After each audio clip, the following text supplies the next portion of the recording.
Hello बच्चों, let's say a given question. The question says which graph represent constant acceleration.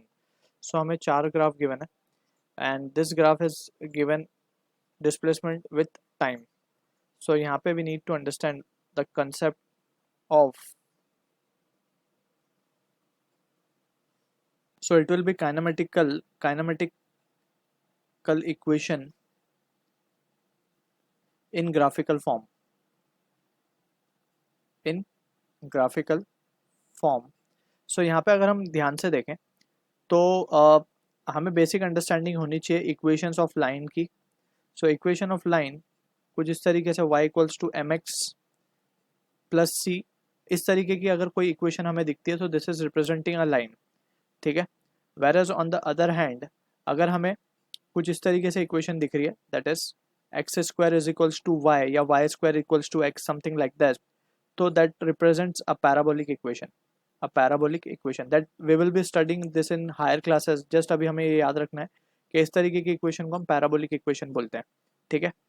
अब यहाँ पे अगर हम ध्यान से देखें तो हमें ए बी सी ऑप्शन में इक्वेशन ऑफ लाइन दिख रही है, बट ऑप्शन डी में ये पैराबोलिक इक्वेशन है. कुछ इस तरीके से ही पैराबोला बनता है.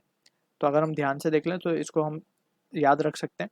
इस तरीके से कुछ पैराबोला इस तरीके से हो सकता है, या ऊपर की तरफ हो सकता है, या इस तरीके से हो सकता है. किसी भी तरीके से पैराबोला बन सकता है, राइट. तो ऐसे इक्वेशन को हम बोलते हैं पैराबोलिक इक्वेशन. तो अब यहाँ पे अगर हम ध्यान से देखें so for constant acceleration we have studied. Constant acceleration के लिए हमने क्या पढ़ा है कि we can make use of kinematical equation, जो कि हमने की कॉन्सेप्ट में मेंशन किया है. काइनेमेटिकल इक्वेशन या फिर इक्वेशन ऑफ मोशन भी बोलते हैं हम इसको. सो इसमें जो सेकंड इक्वेशन है that is S is equals to U T plus half A T square. अब हम इसमें अगर ध्यान से देखें तो एस जो कि डिस्प्लेसमेंट है और टाइम टी, ये दोनों ये रिलेशन को फॉलो कर रहे हैं. देख सकते हैं हम यहाँ पे y यहाँ पे s को रिप्रेजेंट कर रहा है, टी स्क्वायर ये इसको रिप्रेजेंट कर रहा है, एक्स स्क्वायर. टी जो है x को रिप्रेजेंट कर रहा है. सो इस तरीके का जो इक्वेशन है that is straight away we can say कि एक पैराबोलिक इक्वेशन होना चाहिए. So for constant acceleration we can say for constant acceleration जो इक्वेशन फॉलो होता है वो या फिर ग्राफ जो बनता है वो बनता है parabolic. For displacement time we need to be precise. For displacement time it is parabolic graph. So option D will be the correct answer for this. So I hope you understood the solution. All the best.